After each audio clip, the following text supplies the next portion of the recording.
Good morning, good afternoon, good night, wherever you're tuning in from. This is Tasemere, your host with the Blackout live from New York. For people who haven't seen this segment before, I want to just give you guys an intro, and I have an amazing guest that we're going to talk to today. So the Blackout live from New York with me, your host Tasemere's purpose is to celebrate Black folks across the diaspora and to have an open dialogue about Black economics, how we reimagine trends in business, and explore the magic that we have. Today, I have a Baltimore native. I'm going to call him Mr. Gray because, I just want to put that out there, put some respect on his name. But he has been a director producer in the DMV area for over 15 years, known for his unique cinematography. Gray decided to part ways with CBS Radio to explore his hunger for his own expression and creativity. In turn, he advanced his career as a producer and director for a considerable amount of films and music videos, from NFL to NBA players, Grammy Awards to Emmy Award-winning artists. Gray has produced visuals for them all. After a small hiatus, he jumped right back into the director seat to begin production for a suspense film entitled Sweet Dreams. So I want to jump right into it. Good morning, good morning, good morning. Good morning. I want to jump right in, like hot and heavy, out of the fire into the pan right now. Before we get into the film that you're producing, I think it's important to give people a bit of an overview of how you even got here, as we were talking briefly behind the scenes. Yeah. TV, film, entertainment has been around for forever, right? People always love that industry, but it seems like specifically Black creatives, are now wanting to reimagine how the industry works, right? And so you have some novice that feel like, they're going to come and crack the code of the game, mixed with some people that have been in the industry and have dedicated a considerable amount of their talent and life into honing in on their craft. And so before we jump right into the film, I would like for you to give people some context of how you got here. Well, it's a long road. It's not something that you can just jump into. Like, let's say right now I'm on the West Coast and I want to be in the East Coast in 30 minutes so I can make it happen. No matter which direction you go, it's going to take some time to get there. And usually if you don't take your time to get there, it'll end up in a disaster, a huge crash. I see a lot of people now just wanting to jump into the whole industry of what we're in, we're in. And, you can look at it and just tell that the work wasn't put in. It's amateurish and it just doesn't give the same energy and the same vibes of something or quality that you took your time to get there. And, I see people now putting out products on the stream services, or just in even my business, in the movie business, where people just wake up one day and say, hey, I want to go to Walmart, pick up a camera and make a movie. And, you can look at it and say, okay, this person hasn't put in the work and the time. It doesn't happen overnight. A lot of people now, I feel like because it's accessible, that they feel like they should just do it, and like the great Ben Parker from Spider-Man said, with great power comes great responsibility. And when we have so much power in our hand to create so much content for the world to see, we need to do it in a responsible light. And right now, I just feel like everyone's just trying to jump on a bandwagon to get rich, and they're really putting a lot of smudge on the art and also on the process it takes to get to a certain point. If that makes any sense. I completely understand. I mean, from an outsider looking in, like I would not call myself a creative by way of, I cannot take a photo. Okay. I have to take like 100 photos to get maybe 2 to be That's me too. pretty decent, right? So not a photographer, I not a videographer, can't hold a camera steady at all, can't, that's not my forte. But as someone on the outside looking in, I feel or I see that a lot of people are like, I can crack this code, with Hulu and Netflix and YouTube. Like, if I just create a different kind of media platform, I'm going to give the creators more incentive to be on my platform. So of course it takes like more of a capitalist kind of mentality that you're going for, but then also equally people just having interest in this creative aspect and maybe not taking their time to really give it its just due is what I'm seeing. Almost like everyone feels like I have a camera, I have a phone, I can do that too. Yeah, and that's just not the case. I mean, you're going in competition with some of the biggest platforms that didn't just wake up and say, "Hey, I'm going to create a streaming platform." I mean, even with Netflix, I remember they were sending out DVDs 20 years ago. And to get where they were then to where they are now, and someone to just pop in with the arrogance saying, "I'm going to replace Netflix." And I've been across these kind of people. It just doesn't work that way. You start. I'm not saying don't start at all. Don't chase a dream, but pay it respect, like everything else that you do. Everything else that you put effort into, pay this respect if you want it to pay you back the right way. And again, like I said, with YouTube, with Netflix, with Hulu, all these companies, we may not know about it, but they've been around for I know about it, but other people may not know about it, but they've been around for a long time. And to try to bypass that for your own gain and profit, number one, you're in it for the wrong reason.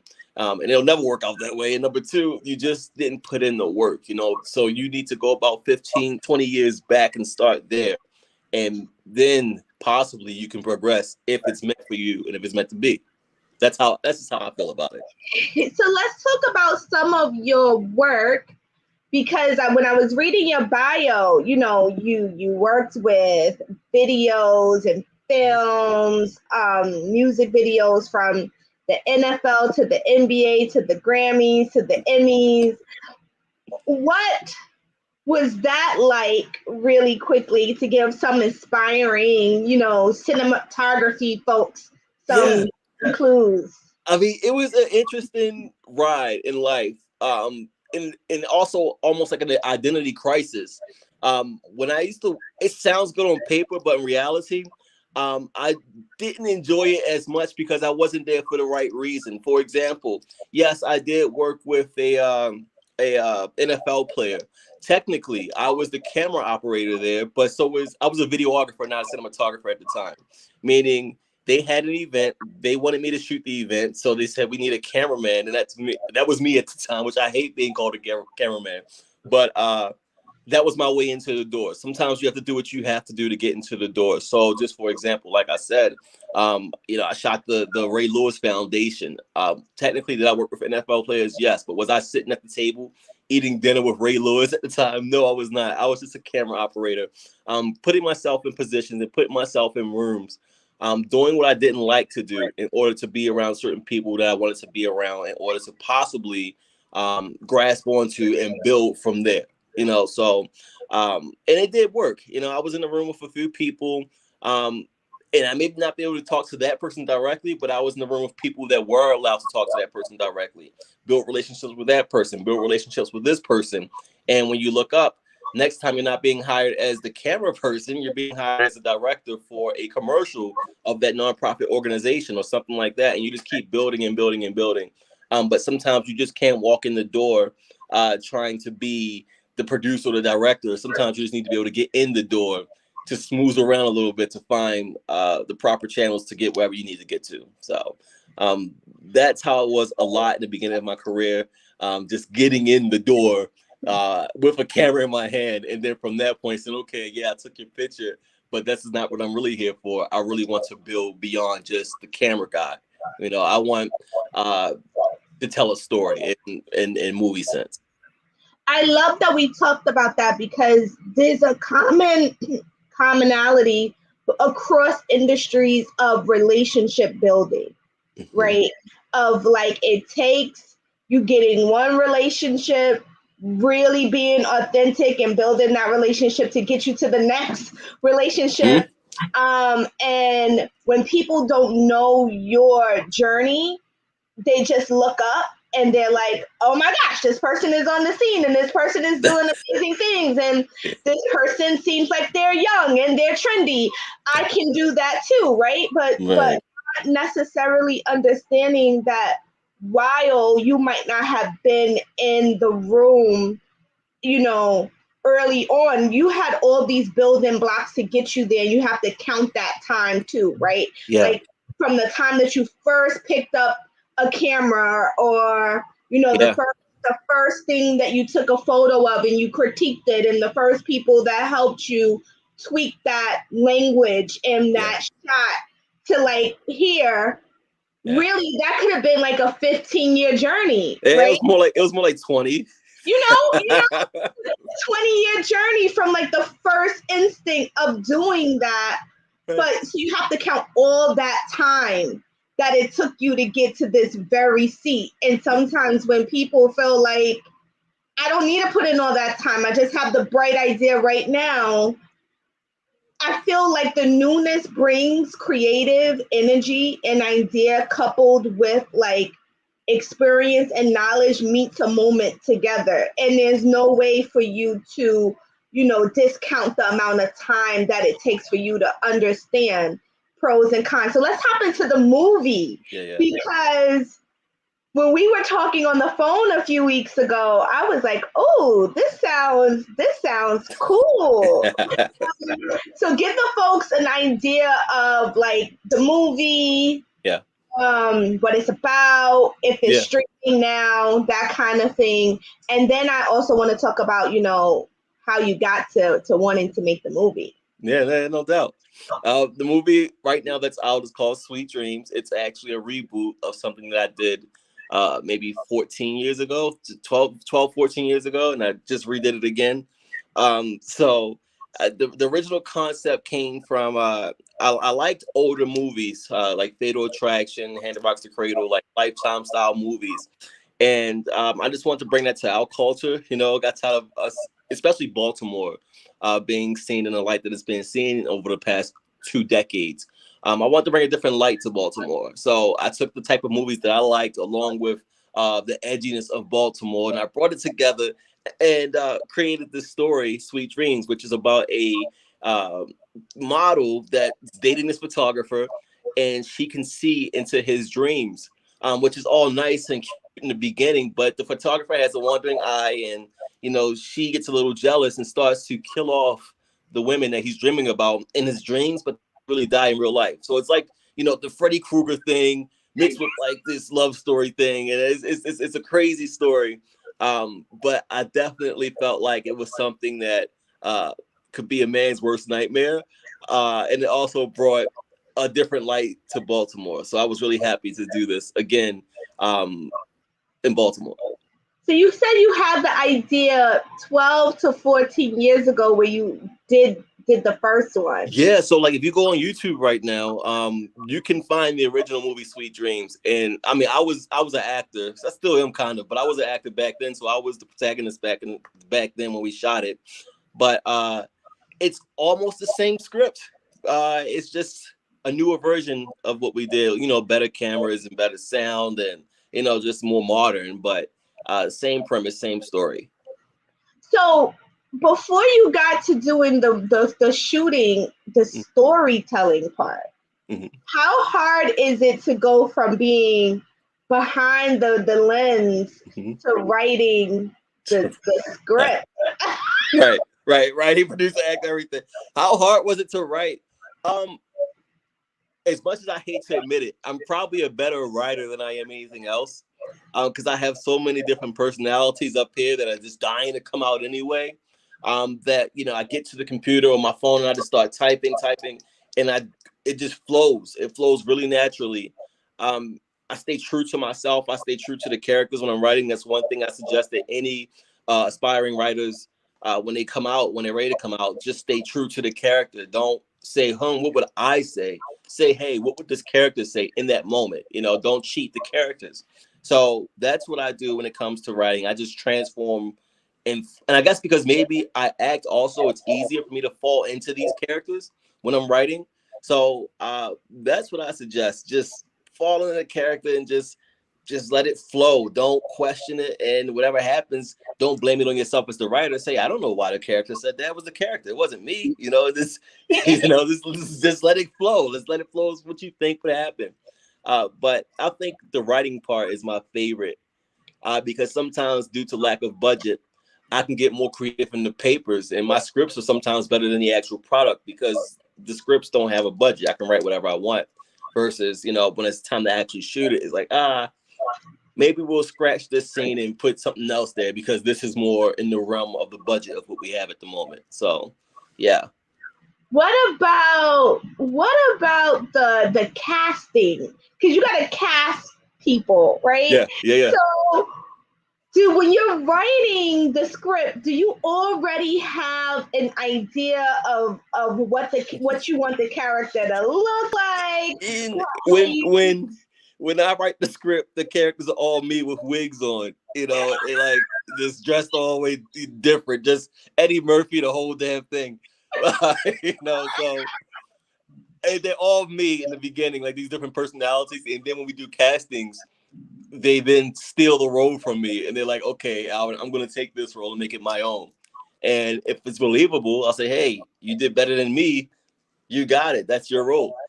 So that's how that goes. Everyone in the beginning is just walking around, mustache, beard, wig, and all, and just all that stuff. I don't know, but I'm yeah. so fascinated. This is very fascinating to me because this is very outside of any of the things that I do. So a lot of my questions are like probing questions that I've had. Like, do you already have an idea? Because I know that sometimes I'm like, did the writer write specifically for this actor or Sometimes, actress, yeah. because they knew that this role was going to be them. And then sometimes in movies, you can't separate the character from the person. Like you're like, this person played this part so well that this has to be them. This has to be who they are in real life. And how I'm just always wondering, like, how do they not become one with the character so well, right? That now people are like, this is this character. Yeah, no, that happens sometimes. Sometimes the people get lost in characters. Sometimes directors are hell bent on saying this role is specifically for such and such, and if it doesn't work out, the directors are heartbroken. But the show must go on. But sometimes on the other side for the actors, they get some of these roles and they get stuck in character for life, in real life. In their real life, they really believe that they are who they portray themselves to be on camera. It's a really fine line right there.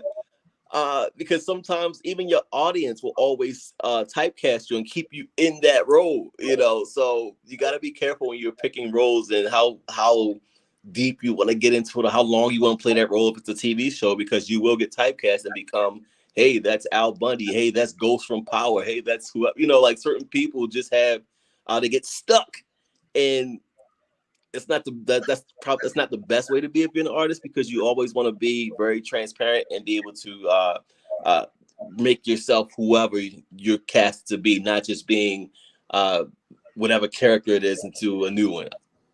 How can I say that differently? You don't want to be Ghost from Power and then you try to be someone else. They're like, oh, you seen that movie with Ghost last night? And I'm like, that's not who that is, man. But we're not watching Power anymore. He's been dead for 4 seasons. Yeah, sometimes they do it so well, like Angela from Power, right? It's like another one. That's somebody that I think is like, if she tried to play another role other than Angela from Power, people will always refer to her as Angela, right? Mm-hmm. When you think back to the Tyler Perry movie, I Could Do Battle by Myself, and the guy, people are like, that's him. Oh, right. Right. That's him. It's like hard for him to. It's going to be really hard for him to break out of that It is. that type of character because he did it so Yeah. well. He was Yeah. so convincing that anywhere else people are like, no, that's not the movie that we're watching. Right. Right. This is You the gotta guy. go back to that's terrible. This is It the guy. breaks your heart as an artist, you know. And it goes to like to get slightly off track. I feel like sometimes I get boxed into a category of making just urban thrillers per se. And I say urban, that's a whole different thing. Which we can get into that later if you want to. But um people say, well, this is not, I'm making a movie right now which is totally opposite from what Sweet Dreams is. I'm talking about as far as just like the casting, the pacing, the story wise, everything. So I keep trying to create different stuff so I can't easily get boxed and somehow still sneak my signature in there somewhere so people still know it's me. But again, with Sweet Dreams, I would say it's like 98% African American, and I would say this new movie is probably 99% Caucasian, you know, so it's just like a drastic difference with a different type of audience. But I just want to make sure that people understand, don't box me into a certain category as far as an artist, because it's just not fair to the artist itself. If you're a true artist, you have to keep evolving in order to not just stay relevant, but in order to get all these ideas, the new ones out. You know, if you stay in the same comfort zone, you're not really creating anymore. You're just being repetitive. So I just when you said that, when people get boxed in, I'm like, I don't want to ever be in a situation where I get boxed in as any type of artist. You know, I want to be able to freely move around as much as possible. So can we talk a little bit about what it takes to produce a film? Because again, I'm just like an intriguing person that wants to know. Right. So from the budget that you have to come up with, Mm-hmm. how do you even get that money? Like is that like how hard is it for an inspiring person that has the story, Yeah. the screen written out, they want to do the casting, Mm-hmm. they might have some equipment. Mm-hmm. Like, what does it take? How much does it take to do a decent film? A lot of people aren't gonna like the answer, but I mean, if truth be told, I feel like all you need is right here in your head, right? If you see it, like if you really see it, and if it's meant for you, it's gonna work out. And that's not being cliche. That's 100% honest. Especially in 2022, you have the iPhones with 4K on it. Even if you don't want to use iPhone, you have the older cameras that I made my first movie on. Back then, that was $4,000. Now they're like $300. You know, there's nothing stopping you from getting the stuff that you need to make a movie these days if you really want to.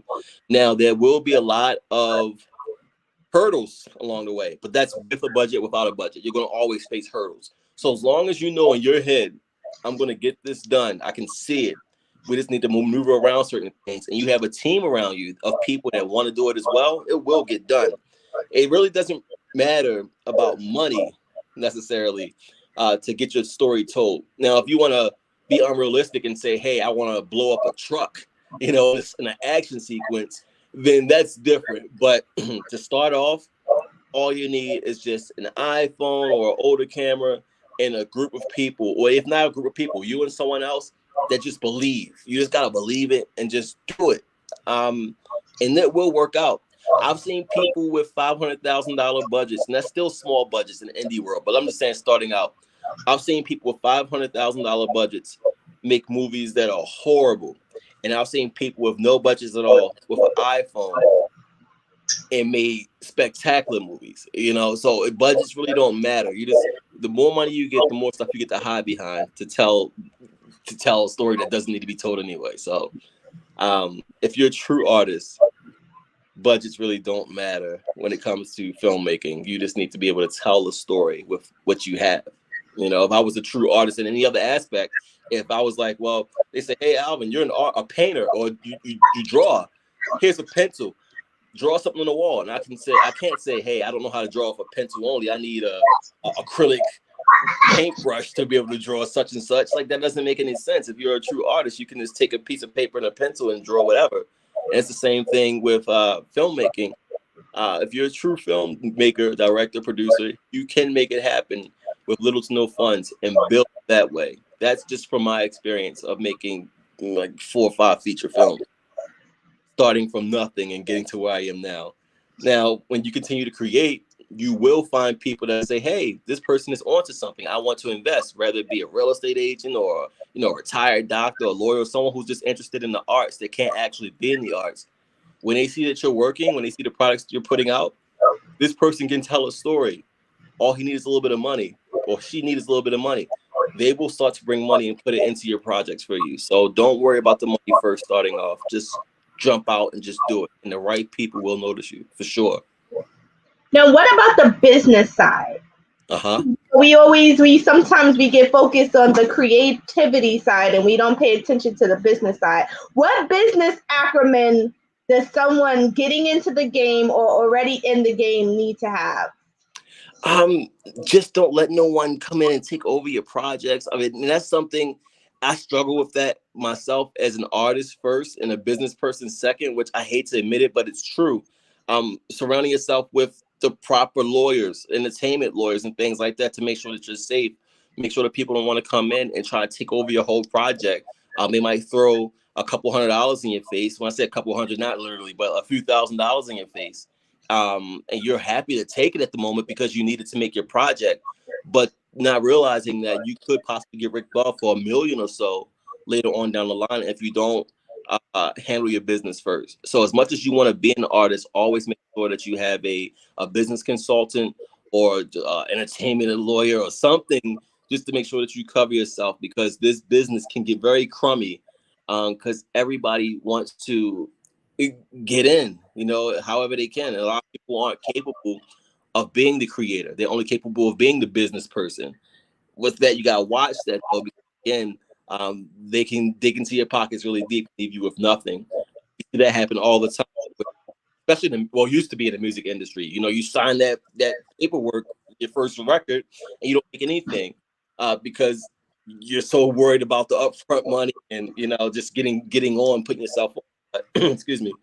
I just strongly suggest, even if you're deep into the arts, truly invest in someone to protect you and your business interests. Now, I hear a lot. Again, I don't know this very well, but the word syndication is happening, especially with online stuff, right? Yeah. You give some folks just some basic parameters around how that's helpful, hurtful, when you are a creative. That's the newer thing. That's not something I had to deal with just yet. Again, I would just say always make sure that you have someone that's on your team that's up to date with things as well. Now, if you want to put money into anything, I always say put money into 2 things: put money into and put money into an entertainment lawyer, because that's where things get blurred. The industry is starting to change the wave of things where you can't always keep track of numbers. You can't figure out where certain money went to because it's all through the streams and behind this. Like, you just can't access certain things anymore. So it's very important that when you are moving forward, that you have the proper attorney, or some type of business partner, a true partner, a shark that is trying to make sure that you get what you deserve or what you both deserve or whatever. Because this industry is changing. It's not for the best when it comes to like monies and getting paid. A lot of artists are struggling with that. And that's why sometimes a lot of people say, hey, I just want to do my own streaming platform, because streaming platforms of today aren't as honest as we would like them to be. Why should they be if they don't have to be? So that's something we need to work on as a team, as a team of artists. Like, we need better ways of conducting business when it comes to streaming movies, because it's really hard right now to keep track of anything. They always say it's in. I can't think of the word right now, but they always make up different excuses on why they can't get proper numbers, and quarter is over with, and then stuff is just smudged. It's just not right. So Yeah. I'm trying my best to be very careful about that topic because I'm having issues myself right now with that. Yeah, I mean, I just want to be kind of, give people some insight, like Yeah. real, because I know that we're in a time right now where a lot of folks are thinking about entrepreneurship, right? In a way that people haven't traditionally thought about entrepreneurship as much. And Right. so you have the gamut of folks, people that have been in the industry for a while and they're like, I'm going to break off and I'm going to do my own thing, right? Yeah. Versus people that have just been watching and they're like, oh my gosh, this is my chance. I always wanted to, make a film about this or do a show about this. And now this is like my opportunity to get in, Yeah. to kind of like leave my mark. But like any industry, there's so many different nuances to like what you're doing and how you do what you do. Right. Right. I think someone with your breadth of experience and gaining more and more can Mhm. like, just give some tips of like, even when you said about the writing, I thought people wrote and they like already knew like, hey, this is how this person is gonna look.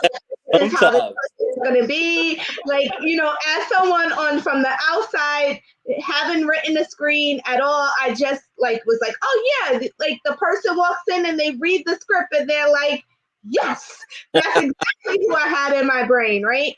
Yeah. To when you even spoke about, you were the camera guy Mhm. first, and then you kind of, charted your path from there. Mhm. It's so many different ways that you can do different things, and you learn more of the insider kind of tricks, right? Yeah. Yeah. To you had this movie done about 12 to 14 years before and then did like a retake Yeah. of the movie, right?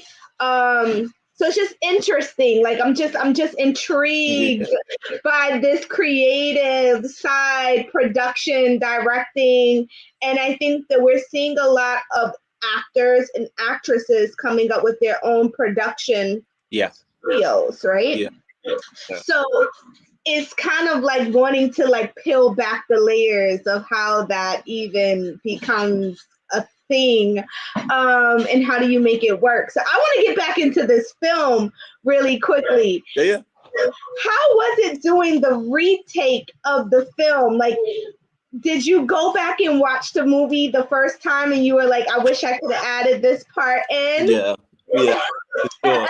I definitely went back and I used that like a guideline on what and what not to do. So I watched it a few times going back, and I definitely took the old one to make the new one a lot more enhanced. And I really did appreciate the fact that I wasn't in the new one.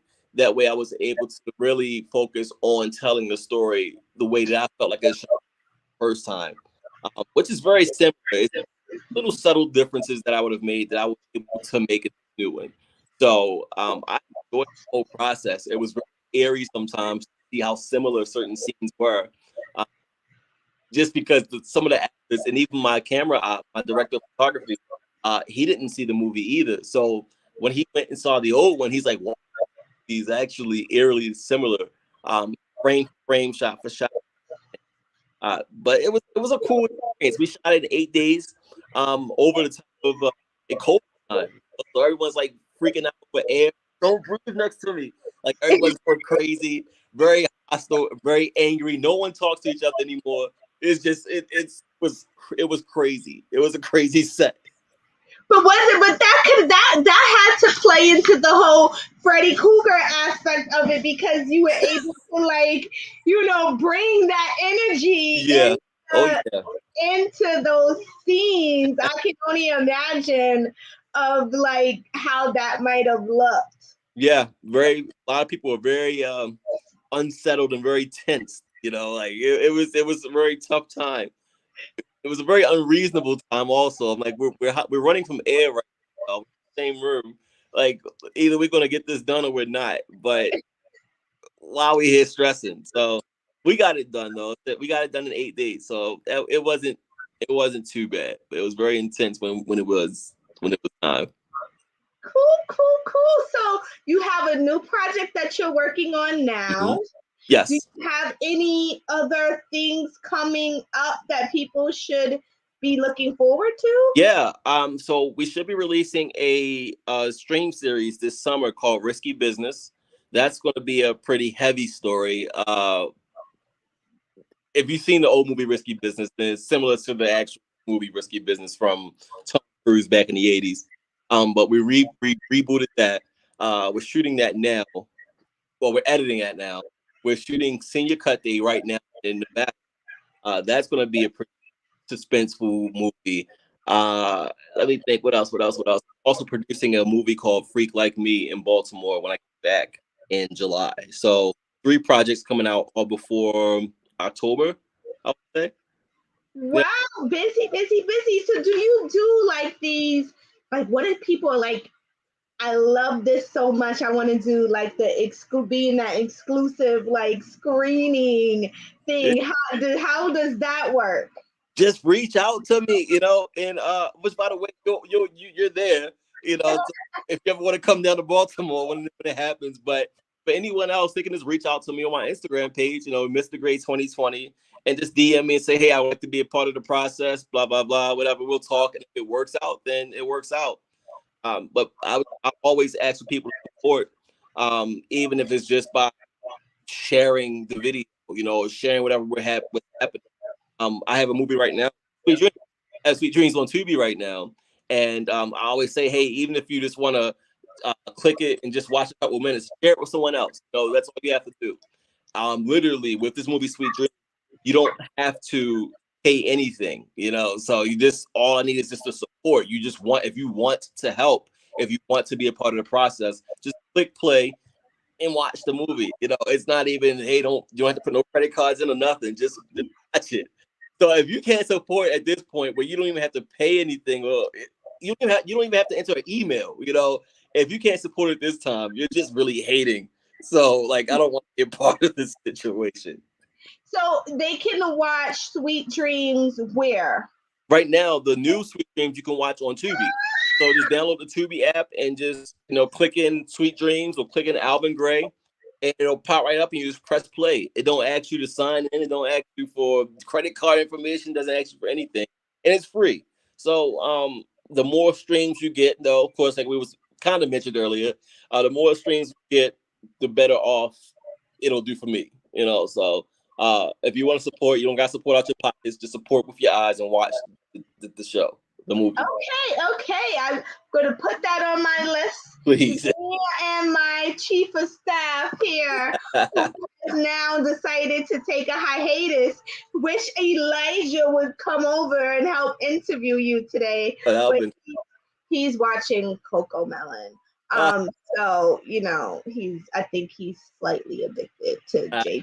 I don't know. 1-year-old, I have a 2-year-old and a 1-year-old upstairs watching Coco Melon right now. This show has taken over. If I have to sing one more nursery rhyme, can't do it. It's taking over my day. So that's I think he's like kind of on strike watching first day of school here. Okay. Coco Melon. But I wanted to, before we wrap up, we have Sweet Dreams that we can go watch right now. Mm-hmm. You have about 3 more projects that's coming out before October. Mm-hmm. Want to know what's in store for 2023?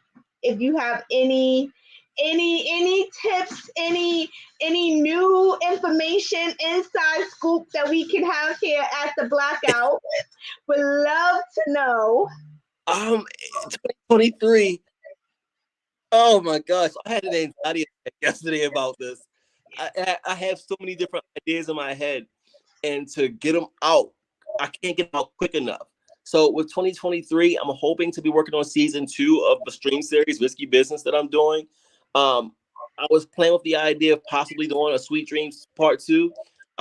Just trying to work with the actors again, and they're a little upset, but try to get them all back together. I really, wherever the road takes me at this point for 2023, I would be happy because I feel like the last couple years, I've been blessed enough to be able to accomplish what I have accomplished in so little time. It's not easy to do 2 feature films back to back, especially having 2 under 2 babies. You know, so it's been a hell of a ride. So 2023, I don't see myself declining. You know, I think that things will definitely progress further. But into where, I have no idea. Wherever the road takes me, I'm here for the ride. I'm enjoying it. And just give the people your IG, how you want them to reach out to you just one more time. Yeah, it's Mr. Gray, and we're gonna spell it out. It's MISTERGRAY, Mr. Gray 2020. That's where you can find me at. And I'll always have different casting updates on there, different updates about the movie. So I suggest following it if you want to see what's happening next before it comes out. Uh, a lot of people always say, "Well, why didn't you tell me you were making a movie?" I'm like, "Well, if you follow the page, you would see I'm making it, and this is your chance to get in." So follow the page, and I would definitely say please support the movie by watching it. You know, I don't want your money. I just want your views. And yeah, watch it, share it, yes, please, on your pages, like it, you know, talk about it, do all that you can. We have aspiring people that want to get into the game. This is a perfect person that you can learn from, you know, on the back end. Like, you know, look, see, he's accessible. You see him here, right? So people that want to, you know, maybe be actors and actresses, definitely subscribe, put on your notification, see when casting for the new seasons and things like that. Thank you so much for stopping by. I know it's super early. I know. Right? Where you are, I got you out of your bed on a whole nother time zone, so I will not take up more of your time. But thank you so much for dropping by the Blackout, and you're welcome to come back anytime. Awesome. I look forward to coming back when the next movie is out. Yay! We can't wait to get the inside scoop. Woo, woo. I got a lot to say about that when I'm out of this town. We'll talk about that later. Yeah, we'll do the uncut version. Yeah, it's definitely a lot of around here. So we'll talk about it. Thank you so much. Be sure to tune in to Sweet Dreams on Tubi. You don't have to pay. Just put in, you know, Sweet Dreams into the search. Watch it, like it, share it. Go to his IG page to keep up to date on all the newness that is coming out this year and beyond. Thank you so much again for tuning in. Talk to you soon. Ciao.